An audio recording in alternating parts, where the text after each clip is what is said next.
Hello, ladies and gentlemen, and welcome to Comments on History, a podcast where we'll be discussing our favourite stories from history. I'm your host, Isaac Roda, and I'm joined by my co-host, Callum Jean. Why don't you introduce yourself, Callum? Hello. That's a good introduction. So, this is the introductory episode of the podcast. We are first just going to give a quick rundown on our interest in history. And Callum's got a little bit of a topic ready to go that he wants to talk about. Indeed. But we'll let Callum take the reins here and tell us a little bit about what kind of past history he's interested in. Right.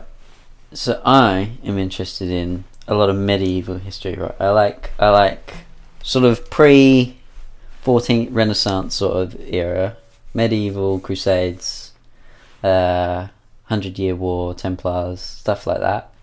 The Dark Ages, specifically sort of like Viking era stuff. But past that, Napoleonic era, Renaissance, Wild West interests me, World Wars, and true crime. Yeah, well, I mean, it's kind of a good kind of like a good blend, because there's a lot of past history there that I really know nothing. I don't know nothing about medieval history or anything like that. The history that really gets me going is kind of colonial history, like the 18th and 19th century, and Roman history, and ancient history of that era. My favourite part of history is the mid to late Republic and early Empire Roman history, specifically like the social troubles and civil war, ran through like 100 to 60 BC. I also enjoy my modern history, the World Wars, Industrial Revolution, all the politics and some garbage that was going on in the world at that time that kind of made the world what it is today, as well as the state of affairs of the modern world, and that is still history. It's just not. It's it's just still being written, and I think also another thing that also would move into your true crime sort of things is just human history in general, technology and geopolitics, but just it's general human. I mean, I want to also talk about not also as much specific recorded history, but Neolithic history and the history of man, the movements of peoples and war and religion as a whole, and as what that's moved into. And so I think there's a good mix of topics here that could be bounced off of, and that's kind of why we're doing this. So, but why don't you tell us a little bit about what you're planning on talking about today? All right, today, I've got a very topical, interesting part of history that I have chosen because, one, it is medieval history, and two, there is a movie on Netflix called Outlaw King, which came out about a month or so ago. Very good movie, would recommend, especially if you're interested in what I'm about to talk about, which is Robert the Bruce, who was King of the Scots from 1306 to 1329. And like I mentioned before, I know I have a basic historical understanding, kind of. I'm sure we'll get there, but we'll let you get started. So, what is it that you'd like to share to us about this time and about this man? All right, we're going to start from the start. We're going to start from his birth, and we'll move straight through, right through his life, right through how he became king, the many wars that he sort of fought in, the rebellions. The rebellions. Yes, he rebelled against England, and we'll get to that. It's very, very interesting Scottish history. Okay. Good man. So Robert the Bruce, or Robert the First of Scotland, lived from 11th of July 1274 to 7th of June 1329, and was King of Scotland from the 25th of March 1306 to the 7th of June 1329. Wait, so Scotland, right? That's right. So that's one of the kingdoms on the British Isles, because obviously at this point they weren't like confederate. They weren't. Yeah, it wasn't the United Kingdom at this point. It was divided into Scotland, England. I would say at this time England and Wales were joined. Well, isn't England a bit of a broad, like kind of like a broad statement to make? Because wasn't it more independent kingdoms at that time still even like? No, England at this time England would have been fully united under one king, under one banner. It wasn't divided into Wessex and Mercia, right. The Kingdom of Mercia, and all that. Well, that's right, because that all kind of got sorted when good old William came over, right? Yeah. No, they were sort of united before that. So I'd say the sort of crossover from like a divided England to a united England was sort of after the Great Heathen Army invaded, sort of after all that was dealt with. Yep. The King of Sussex sort of united England under one banner to get rid of the Vikings. But that's another story. That's another story I want to talk about because that's a very interesting part of history. Well, that's the subject of another Netflix series, is it not? Yes, actually, yes. Yeah, The Last Kingdom. Yeah. Yeah, which is also a decent series and would recommend watching. Right. But so England was united at this time under one king.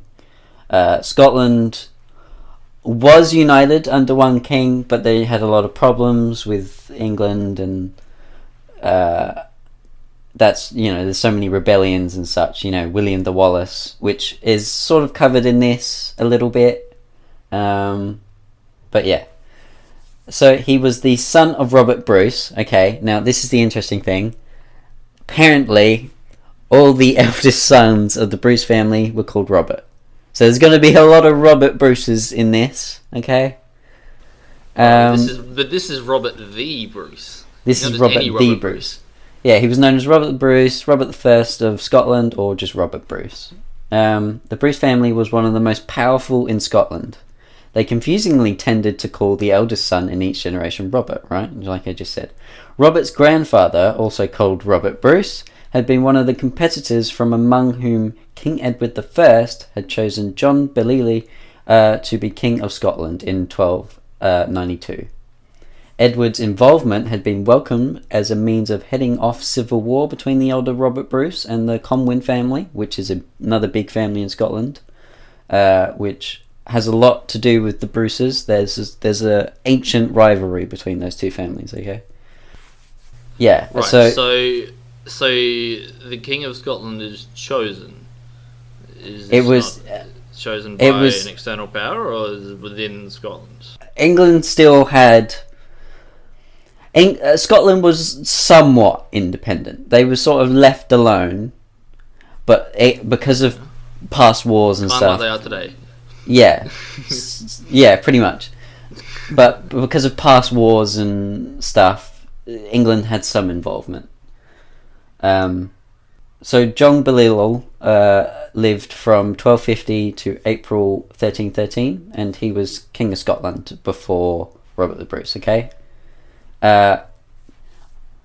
Fortunately, he was forced to abdicate by Edward I in 1296. And thereafter, Edward ruled Scotland as a province of England. Okay, so like I said, England had some involvement, but they sort of left to their own devices. Yeah. Robert the Bruce took part in a revolt of Scottish nobles against Edward I in 1296, that concluded with the capitulation of Irvine. Under this, the nobles, including Robert, had to swear allegiance to Edward I. Right. Okay. So Robert the Bruce. So this Edward the First fella, he was the King of Scotland at the time. King Edward the First was King of England. Okay. John was King of Scotland and was forced to abdicate to King Edward. Right. Okay. So that was a power play so King Edward also would have become the King of Scotland. Yeah. Right. So, a little known war. There's another movie about it. You might know it, called Braveheart, about William Wallace. After the Scottish victory under William Wallace and Andrew Murray, in September 1270, 1297, sorry, at the Battle of Stirling Bridge, Bruce supported the Scottish cause, but after Wallace's defeat at the Battle of Falkirk in 1297, Bruce's lands were amongst those not confiscated by Edward I. So when everything was divided, the rebellion, the First Scottish War of Independence was over. Robert's lands weren't of confiscated from him. And so who were the belligerents on Robert's side? So it was William Wallace and Andrew Murray. Yeah, so they were sort of like the big figureheads. Yes, they were the ones actually out there. So this led some to suggest that Robert actually fought on the English side at the Battle of Falkirk, but most, and me included, feel like this is unlikely because of events that are going to follow. Okay, yeah, well, because I was going to say, like, if the Scottish are indeed so pesky, why would the English give? Anyway, continue. Yeah, so it just seems more likely that Edward I felt that Bruce was someone whose allegiance could be won or brought, and he had no need of some supporters in Scotland. So Edward I of England invaded Scotland once more in July 1301, and in January 1302, a truce was agreed. As part of this, many Scottish nobles, including Robert, pledged themselves to the English king. So at this time, now Scotland is sort of like fully under control of England now. Well, they under the control of the king. Anyway, so the people that were still fighting, leading the rebellion, are still alive, it seems. So they're still alive. Some pledged their allegiance to King Edward. Some died. Someone like William Wallace, there isn't a whole lot of what happened to him after the rebellion. Some say he went to sort of Central Europe and travelled around there, or Ireland. Just sort of went off the map. No one really knows what happened to him. By the end of 1305, there were signs that Edward I believed that Bruce was plotting against him, but Bruce's repeated switching of sides meant he was also little trusted by many in Scotland. Bruce, it seems, was planning to seize the arguably vacant crown of Scotland for himself. His main obstacle in Scotland was John III Comyn. On the 10th of February 1306, the two met to discuss their differences in the safe and neutral church of the Grey Friars in Dumfries. It seems they disagreed, either because both wanted the Scottish crown for themselves, because both families had sort of a claim to it, or because Comyn refused to lend his support to Bruce's planned uprising against the English. Robert the Bruce then drew a dagger and stabbed Comyn in front of the high altar of the church. Bruce fled the church, telling waiting comrades outside what had happened. One of them, Sir Roger Kirkpatrick, went back in and finished off the seriously wounded Comyn. Okay, so he assassinated one of the members of this arch nemesis to the Bruce family. It sounds to me like the friendly conversation may have not taken place at all. Yeah, it was because of that sort of ancient rivalry between the families. Both had strong claims to the crown of Scotland. I mean, at least he's not fucking around. He's not straight for it. So it is suggested that Robert went to this meeting intending to murder.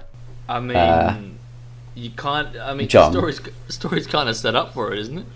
Yeah, I don't think I think Robert knew that this meeting wasn't going to go well, and that to sort of solidify his claim to the crown and have no inner unrest in his ranks, this was sort of the way forward, was to get rid of Comyn right at the start before they rebelled against the English. This isn't exactly terribly inventive politicking.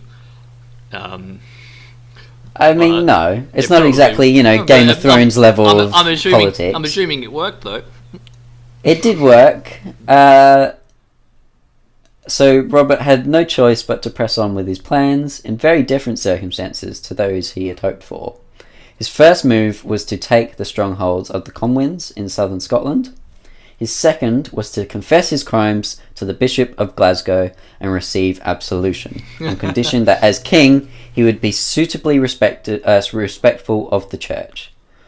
Some suggest that his plan to murder the Comwin, John Comwin, was planned and was supported in advance by many in the Church of Scotland.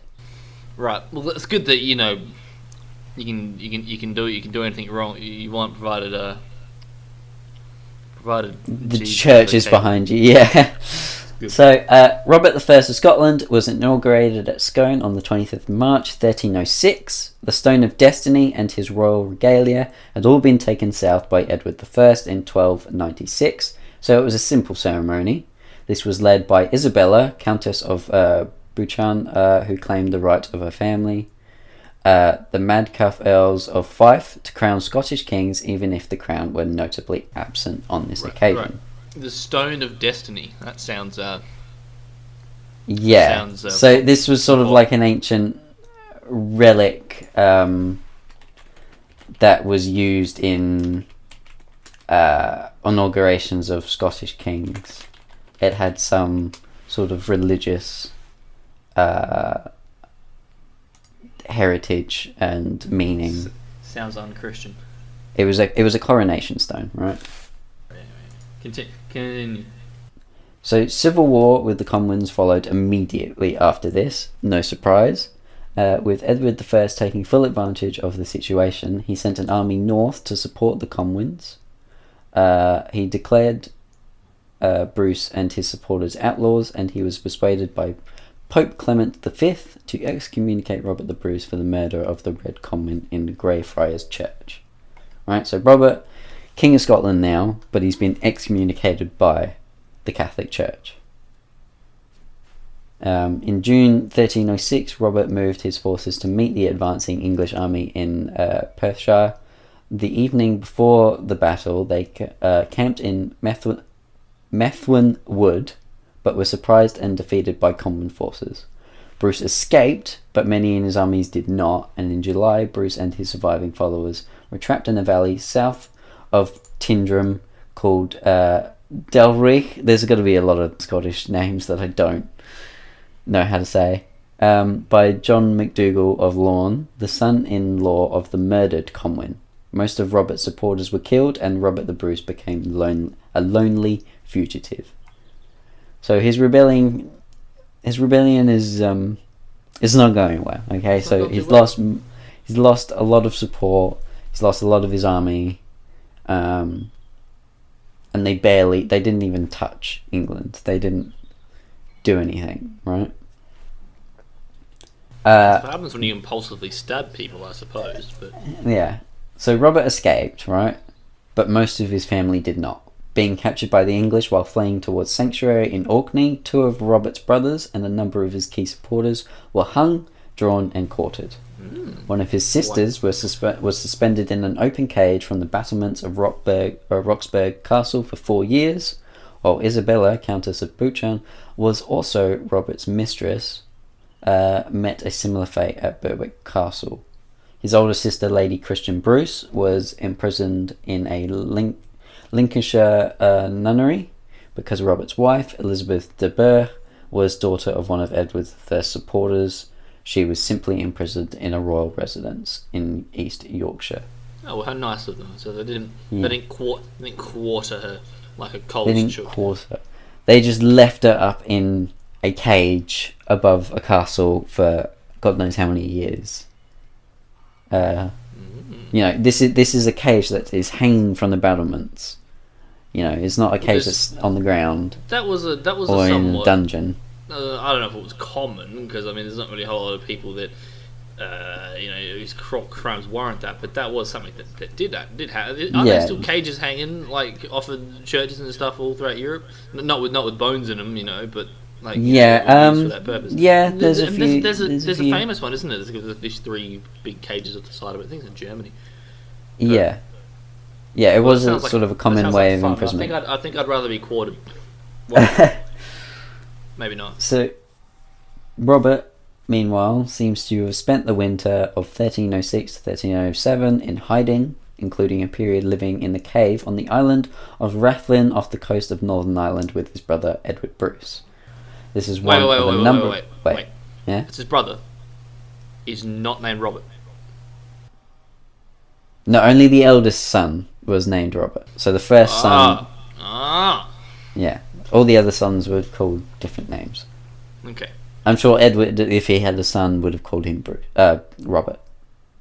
So this was a number of places said by local folklore to have been the location for Robert's encounter with a spider, right? This is a little weird and sort of feels to me like a legend gone out of hand a bit.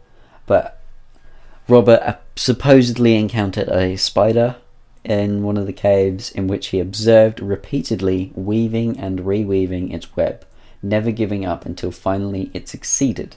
Robert is meant to have drawn from the encounter the resolve to try again to gain control of his kingdom. Right, so that does sound like it could be true. He could have watched a spider and gone, "Hey, you know what? The crown's mine. I'm taking it." He's observed the world around him and drew some inspiration. It's not too far. It's not too far of a stretch, but to me, it just sounds like it's the local sort of piss weak Scottish nationalism. Anyway, jazzing up his legend, because a lot of historians still today say that he is one of the most successful monarchs to have ever been in Scotland. He doesn't sound too successful right about now. But we'll get to his success.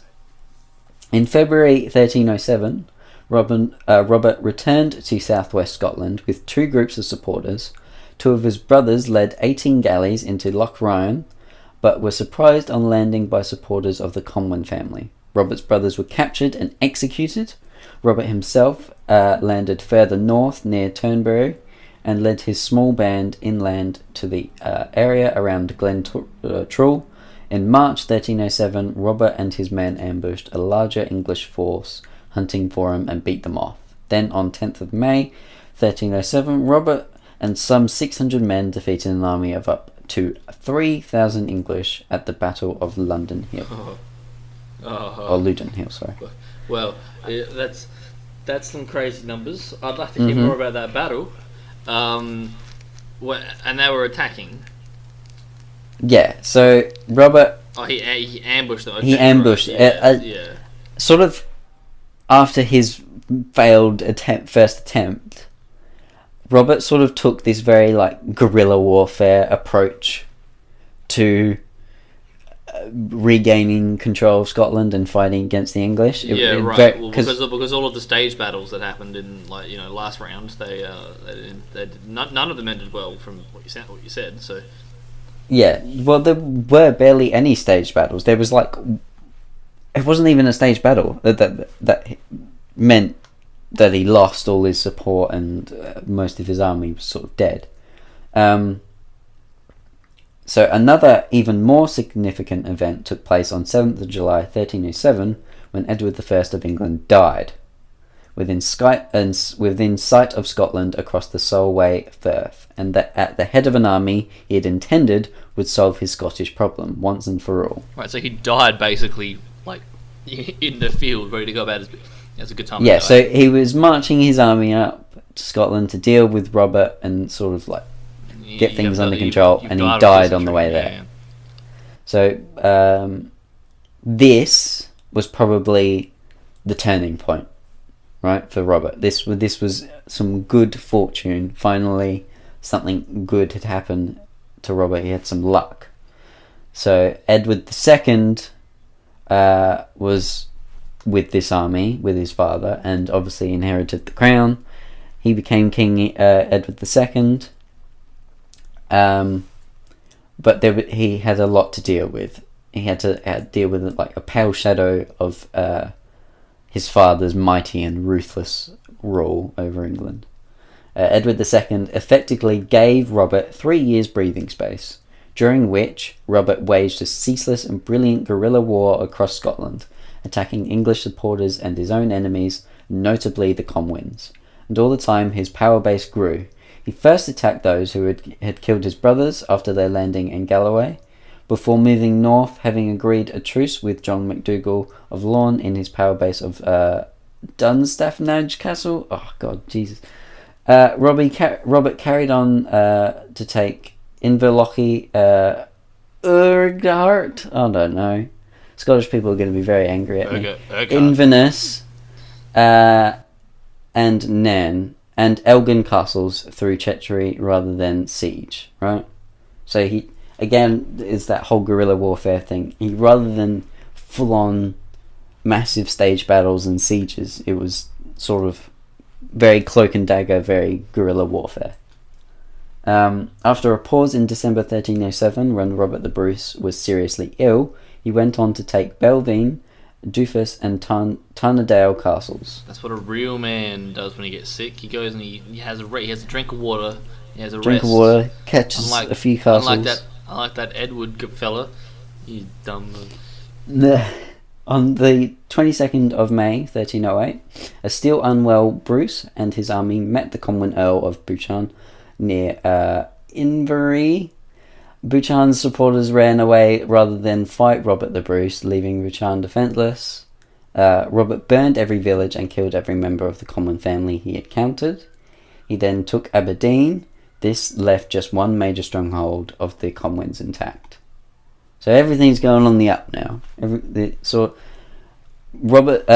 II's sort of 3 years of breathing space gave Robert time to deal with the inner unrest in his own kingdom, so he could come at the English more united. This is kind of common, like that. You know, a king is doing well and then dies, and then whoever comes after him is horrible. Is garbage. Edward II was a horrible king. Especially if you're the son of a dude, you'd think you'd learn a thing or two, wouldn't you? Like, for a lot of Edward II's life, for a lot of Edward II's life, like early life with his father still alive, he was very much living in the shadow of his father. His father had fought in the Crusade, went to the Holy Land and fought for Jerusalem, whereas Edward II was very much living in the shadow of sort of this great mighty king of England who had done a lot of great things but was also very ruthless. Edward II was a little bit of he was a turd, right? Pussy. So Dunstaffnage Castle, home of John MacDougall of Lorne, with whom Robert had agreed a truce with the previous year. Robert marched west. John MacDougall set an ambush for him in the pass of Brander, near the northeast tip of Loch Orr. Robert had learned from his ambush by MacDougall at Dowry in 1306 and not going to be caught a second time. He outranked the ambush, defeated MacDougall, and shortly afterwards took Dunstaffnage Castle. So again, he's dealing with more sort of rebels in his ranks. By the end of 1308, Robert controlled all of northern Scotland except for the castles at Stirling, Dundee and Perth, and for the first time was king in more than just name. By the end of 1309, Bruce controlled all of Scotland, north of the River Tay. He had held his first parliament in St Andrews, and despite his excommunication, he had formally been accepted as king by the clergy of Scotland. Well, the ignoring what the Pope has to say becomes an increasingly common theme throughout history. Mm-hmm. Yeah. Especially when a lot of the time when kings were excommunicated, it was due to the jealousy of other kings and lords.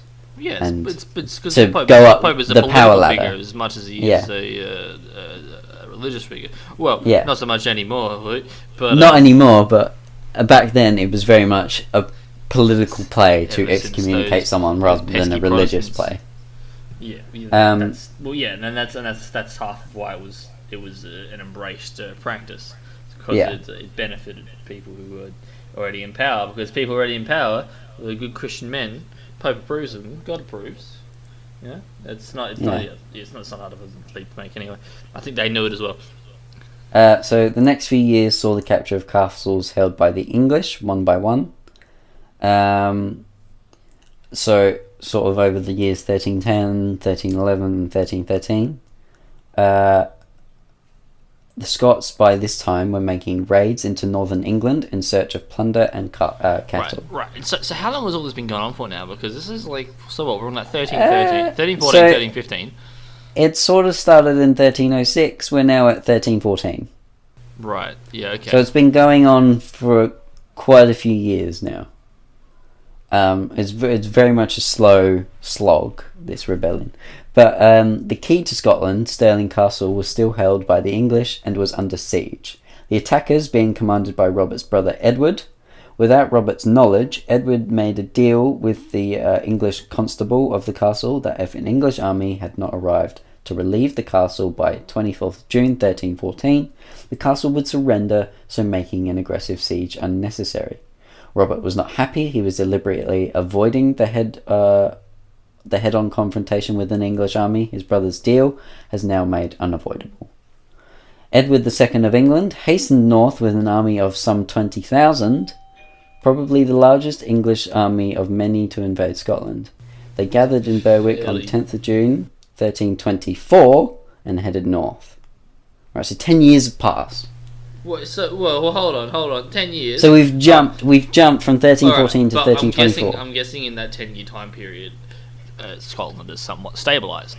It's stabilised. And I mean, an army of 20,000, that's nothing to scoff at. I mean, there were many very big battles fought with smaller armies, very important battles fought with smaller armies. So this was very much a large English army. Glorious ancient world armies, but anyway. So late in the afternoon of Sunday, 23rd of June, the vanguard of the English army arrived at the ford over the Bannock Burn, a couple of miles south of Stirling. On the far side, a Scottish army of some 7,000 awaited them. So significantly less numbers on the Scottish side. They attacked immediately, discovering the hard way that the Scots had, and this is brilliant strategy, had placed concealed anti-cavalry spikes across much of the area, but managing to mount a personal attack on Robert, which he fought off with an axe. A second English attack was also repulsed, so began the Battle of Bannock Burn. Now, if you watch the movie, that battle is like the last thing that happens in that movie. But the way it's sort of portrayed in that is they dug a trench that you could not see if you were charging on cavalry, like at full speed. They placed the Scottish army behind this trench, which was littered with anti-cavalry spikes, and then when the cavalry sort of charged forward, the cavalry fell into that trench and onto the spikes, and sort of ruined. It doesn't even take advantage. Spikes. You just have a trench, and I mean, a horse is kind of a fragile thing. If it's there's videos of horses just tripping on themselves, and they break a leg, and then oh no, poor Sally's getting put down now. So I mean, it's good though. Also, that's Roman shit. 10 years hadn't passed. That was my mistake. That was a typo. It was they gathered on the 10th of June 1314. So it was in the same year. That was a mistake on my end. But I thought that if without Robert knowledge, Edward made a deal with the English constable with the castle, that if the English army had not arrived to relieve the castle by the 24th of June 2014, the castle would surrender. But I see they got there before that. So yeah.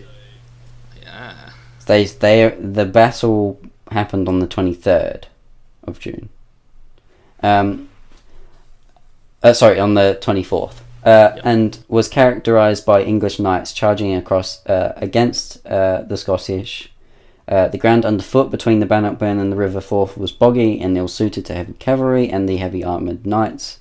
And in the close quarters fighting, the English longbowmen were reduced to shooting indiscriminately into the melee before they fled in face of a charge by the Scottish cavalry. This left the battle finely balanced, The tide was turned when Robert's unit of Highlanders charged, and then Robert's untrained reserves emerged from behind nearby high ground to join in, making Robert's army much larger than it was, or appear much larger. The English army broke and attempted to flee. Edward II only just escaped after the battle, and most of the English knights did not. Robert I was at last the fairly unchallenged King of Scotland, and although the wars of independence from England were not over, a corner had finally been turned.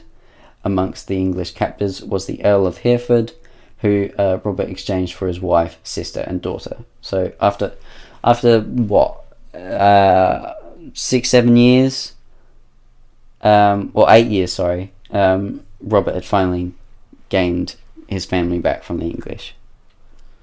So, wow, so 7-8 years. His family was captured for 8 years. Yeah, so his family was captured. He got for back 8 the years. ones that weren't quartered. Yeah, his wife was very much Help me, Robert! I'm in a cage. Yeah, she was in that cage at the castle above the sort of on the battlements, but she was exchanged to different castles over those years, changed locations a few times, but I think each time she was locked up pretty much in an open cage. Robert went on to open a second front against the English in Ireland under the command of his brother Edward, who became High King of Ireland in 1316, before being killed in 1318. Well, hold on. How has this Bruce family managed to wrangle that? Kings of Scotland and of Ireland? Yeah, so the English owned Ireland at this time, or at least a significant portion of it. And obviously Robert's brother Edward had taken an army there and won against the English at Ireland and became High King of Ireland. Oh, okay then. That sounds like a story for another time. Yeah, but his rule only lasted 2 years, so it wasn't long. In 1318, the Scots completed their reconquest of their own land by capturing Berwick upon Tweed and repeatedly raided the north of England in an effort to force Edward II to recognise Scotland's independence. On the 6th of April 1320, the Scots agreed the Declaration of Arbroath, a letter to Pope John the 22nd, intended to persuade him to recognise Robert as the king of an independent Scotland and to put pressure on England to do so as well. This declaration was drafted by the Abbot of Arbroath and was one of the most important documents ever written. It was the first ever declaration of independence by any nation, and containing remarkably advanced ideas in the areas of nationhood and kingship, arguably providing some of the intellectual background to the later American and French revolutions. Well, I think more importantly, I think it gave the intellectual background to when when the English Constitution and whatnot was written. Although the English never really declared independence, they kind of just transformed into like a parliament, a state that was kind of expanded. But yeah, the first Declaration of Independence, right? Okay, was done in Scotland. This was partially successful. The Pope arranged a truce and peace talks with England in 1321. Fortunately, these broke down and the Scots resumed their raids into northern England, and on 14th of October 1322 won an important but little known victory at the Battle of Byland and in 1324 the Pope formally accepted Robert as King of Scotland. Edward II of England was replaced by Edward III after being deposed and probably murdered, we don't actually know, by his wife. Because, like I said, Edward II was not a nice man. Well, he doesn't seem like a competent man. He's not smart. He wasn't nice. The best way I can describe him is King Joffrey from Game of Thrones. That's honestly the best way I can describe him. He was not nice. He was not smart. He was a coward, and he was trying to live in the shadow of his father. He was not a good king, and that's why he didn't rule for long, and obviously was replaced by Edward III. Cross-border raids conflict continued through the English, though the English withdrew from hostilities after Edward III was nearly captured by a Scottish raiding party in Yorkshire. In late 1327, peace talks again resumed. These concluded with the Treaty of Edinburgh and Northampton, signed by Richard I on 17th of March 1328 at the Palace of Holyrood House, and Edward III on 3rd of May 1328 in Northampton. Edward renounced all claims to English superiority over Scotland and promised the return of the Stone of Destiny, removed in 1296. Interesting fact, though, this promise was not actually delivered on for nearly 700 more years. Well, 700 more years from 1296. From 1328. So from it was only very recently that the Stone of Destiny was actually returned to Scotland. Yeah, very recently. That would have been in the last century. Yeah. If my math is right. I'm fairly sure I remember hearing about this in the news, or like reading about it in old news stories or something. But yeah, it took them over 700 years. That would have placed it in the 20th century. Yeah. Anyway. Yeah. We can look it up. In return, Scotland paid England 20,000 marks compensation for damage caused by raids into northern England. It also provided for the marriage between Robert's 4-year-old son David, who was born to his wife 10 years after her release from English captivity, and Edward III's sister Joan. Oh, look at that. Yeah, so they've joined their houses now. Robert the Bruce did not attend his son's wedding in July 1328. He was probably already ill and died on the 7th of June 1329 at Dumbarton, and was succeeded by his young son David II.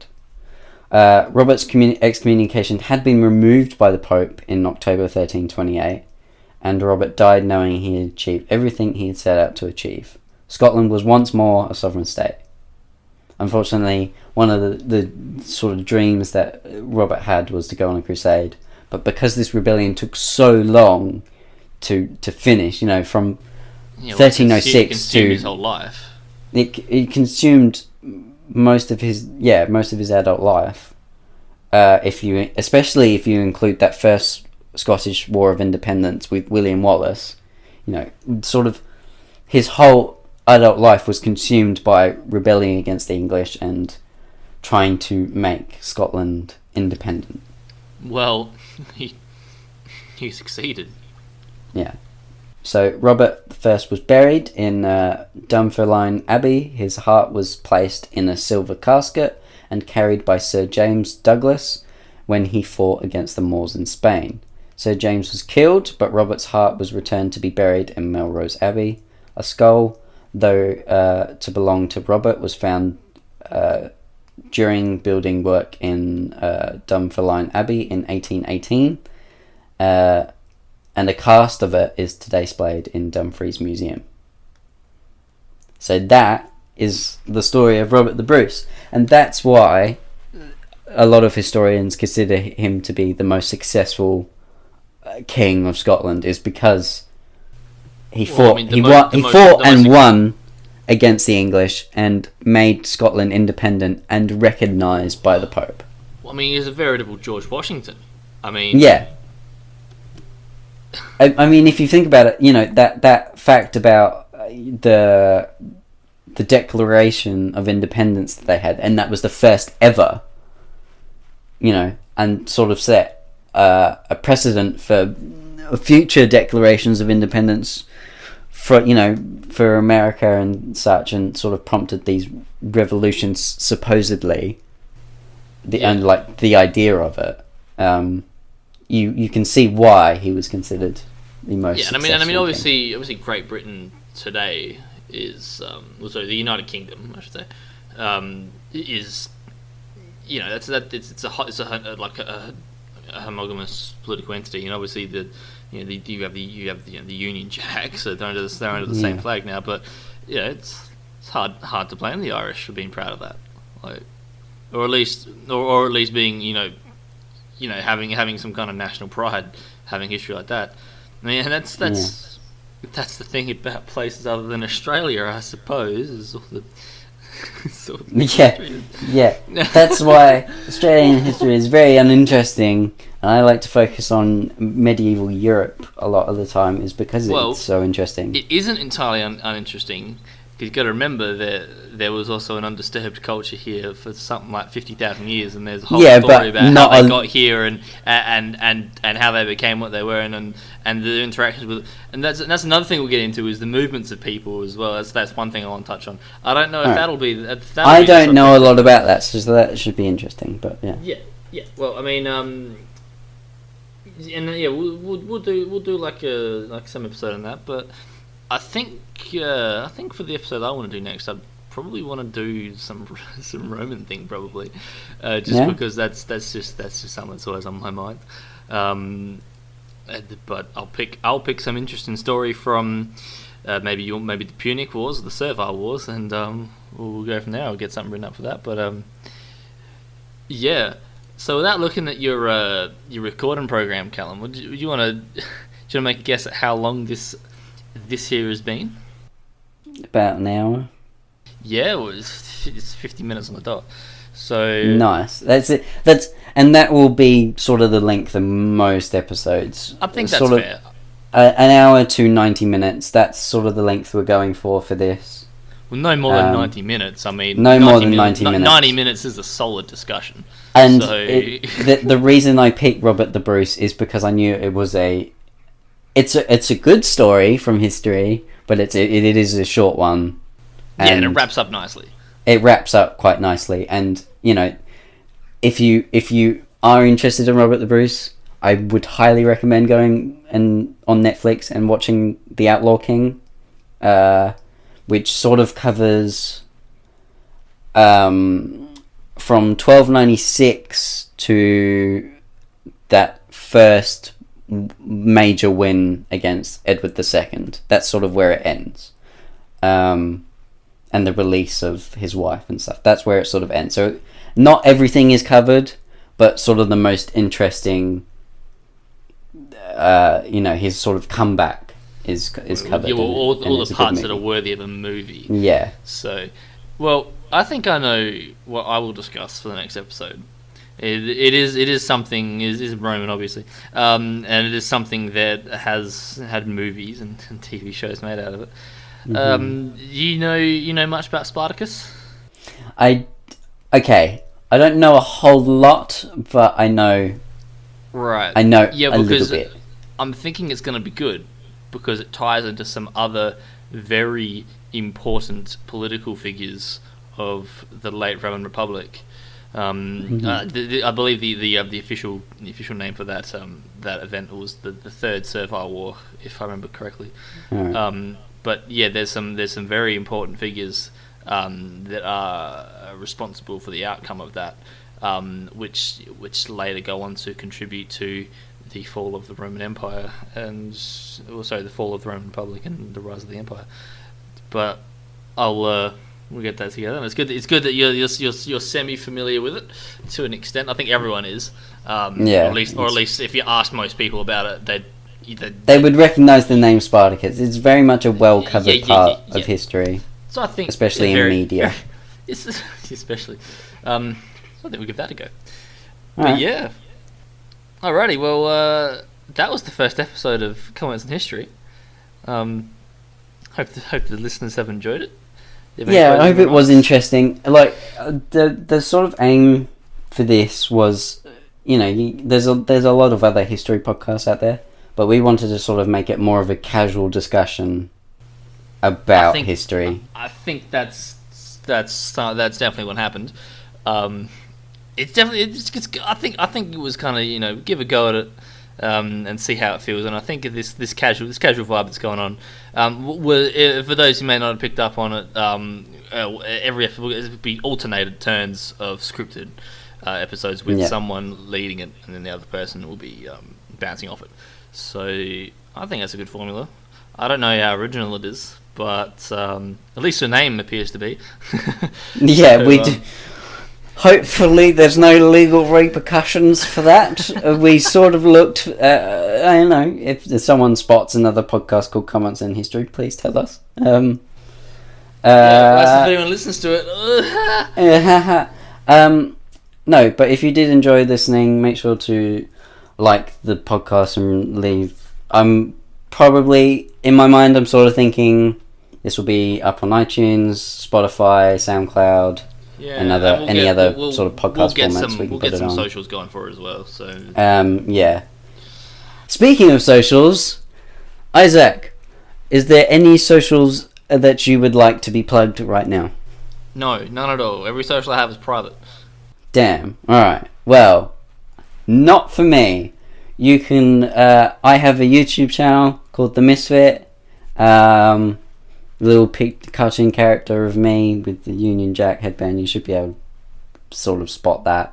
You can follow me on Twitter, The Misfit YT. And yeah, that's sort of... You can find all my other socials on those two platforms. Alright, well, good plug. That concludes the first episode of Comments in History. Thank you for listening.